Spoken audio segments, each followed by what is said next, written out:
If you can put on your wise sage hat and give some advice to young people, I mean, the past 4 hours have been a kind of advice, but if you can focus, and if somebody in high school or college is thinking about what to do with their career, can have a successful career or to have a life they can be proud of, what would you tell them?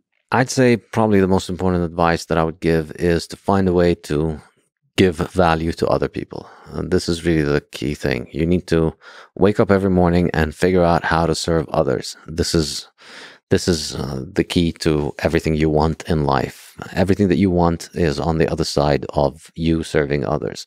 So figure out how you can serve others in a good way, how you can do it in a way that they value, and you've got an incredible mechanism for figuring that out, which is the market. Go out there and do things for other people, and the market will tell you. The market will tell you exactly. If you're young, you have the enormous advantage of being able to make mistakes essentially and learn from them. So go out there, do things of value for others, figuring out how you can do something that what is it that you can do that contributes the most value to other people's lives. And increasingly, I think with the modern technology, this is increasingly becoming online, and it's I think you should consider how you can create value online, because that scales beyond anything that you can do in the physical world in a very, very well, maybe not beyond. Obviously, there are profitable businesses in the physical world, but I think online is enormous potential. And coding, I think, is enormously powerful. I'm not a coder myself, but I strongly recommend people get into learning how to code. And I think it's probably the thing that carries the most power. So initially, we were working with our hands. We started working with machines. Machines are much more productive. Well, code is an even higher level of productivity, where you basically program the machines to produce things. So, few clicks of a keyboard, and you can move millions of machines around the world in certain ways. So it carries an enormous amount of value. I think I always tell all young people to learn to code. It's the best thing. I used to tell it to my students when I was at university. I tell them to drop out and go learn to code. It's probably a better use of their time and money. Well, you could probably do both.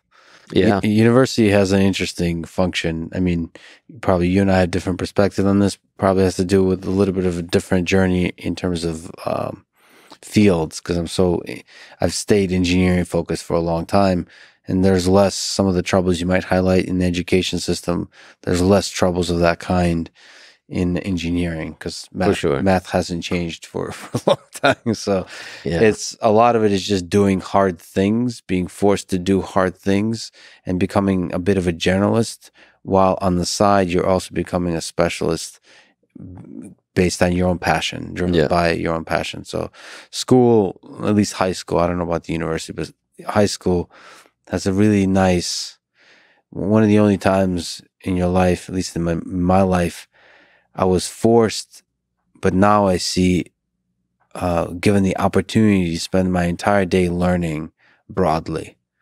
And that's something, I don't know, the way time works, it just runs away from you. You never really get a chance to learn quite that broadly again. That's the curse of specialization, is you kind of never get a chance to study biology, chemistry if you're a physicist. Time runs away from you. So it's enjoy the broad education of it. But yeah, like you said, find the things that valued by the market. And on the other side of it, you said all the good stuff. So that's also a way to get happiness. Yeah. And I'd also add the horse that I like to whip all the time is the low time preference aspect of things, saving with Bitcoin. So I think my advice to young people is, when you're young, you think of the world in a very short term. Generally, you're focused on the present, and you think that everything that's happening in the present is the most important thing that's ever going to happen in the history of humanity. Lower your time preference, think about the future, think further down the line, think about the consequences of the things you do, and then what, and so you do this now, it feels good today, but then what happens tomorrow? You go out, you drink, you enjoy yourself. Well, think about the hangover. But more in long term, think about the implication of living this kind of life. Think about every decision that you make, the long-term implication of it. And part of that is Bitcoin. Part of that is save in Bitcoin. I urge everybody to put savings in Bitcoin for the long term. Don't buy Bitcoin for the short term. Don't buy Bitcoin today so that you can sell it.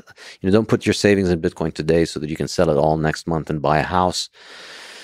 Put money in Bitcoin that you expect to keep in Bitcoin for another 5, 10 years or so. At least 4 years is what I recommend for people. So keep a low time preference, focus on the future, and save in Bitcoin.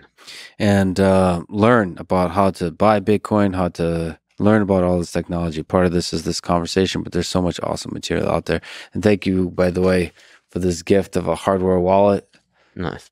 So you should definitely invest in it yourself. And what would you call this? These are Open dimes. Open dimes. Yeah. So this is like USB that you can, like a hardware device that stores Bitcoin. Yeah. So you don't have to worry about knowing the password. It contains the password within it, and it's tamper proof. So you can save the Bitcoin on it. And so when the apocalypse comes, you need the value to be stored on an actual thing that you can have in your physical possession. Yeah. That's exactly what this is.